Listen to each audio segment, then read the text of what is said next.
Rarely in Africa does one find a village like those we used to dream of as kids. This is such a place, a tiny Nuba village inhabited by 700 persons in the Sudanese savannah. One of the last African villages of its kind, Fungor is a place long forgotten by the Puritan Arabs who surround the area. These are the last images of their traditional lifestyle.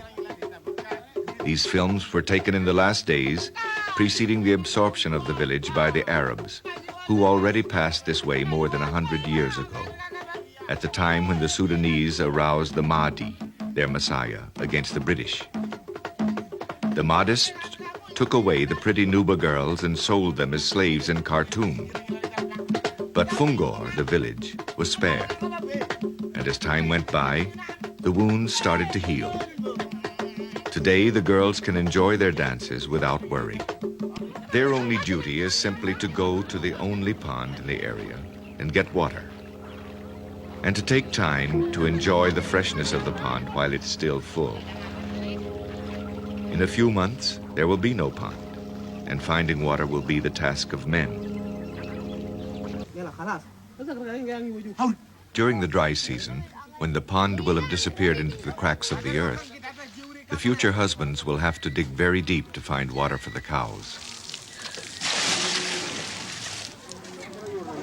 Since there is no central power in the village of Fungor, and since authority is divided according to age, only their makeup allows one to see at first glance who has authority over whom.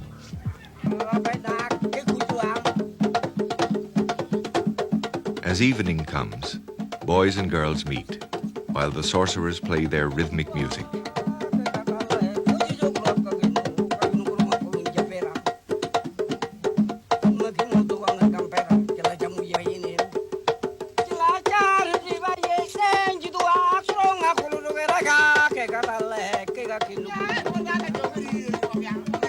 The girls appear quite arrogant, while the boys, so brutal under different circumstances, shake from shyness and do not even dare to come face to face with them.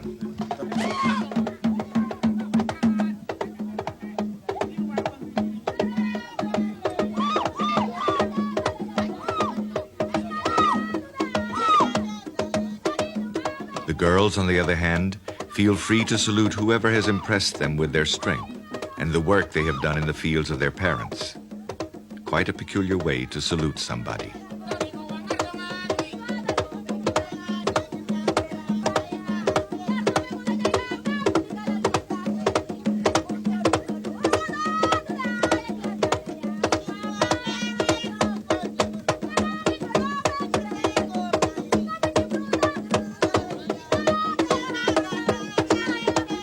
It is then the turn of the men to get up and dance.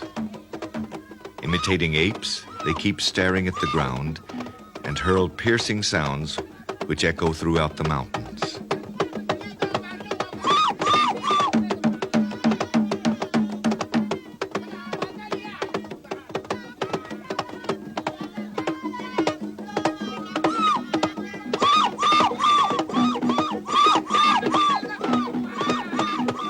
The simple daily life of the Nuba could have continued this way if it had been undisturbed by outside influences. When a group of Muslim merchants and Sudanese public servants crossed the Nile and started to penetrate the savannah, it must have been with great bewilderment that they, Arabs who imposed the veil on their women, stumbled across this population still living naked. But the governor of the province of South Kordofan became quite angry when he learned that in the province he administered, with so much austerity, Arab truck drivers would pick up naked girls hitchhiking along the trail. This was too much, so he decided to send his employees to force the population of Fungor to wear ragged clothes. One of the villagers, who recently became a rich merchant, condemned their obscene dances, and he demanded that the sorcerer be expelled from the village. The sorcerer exiled himself.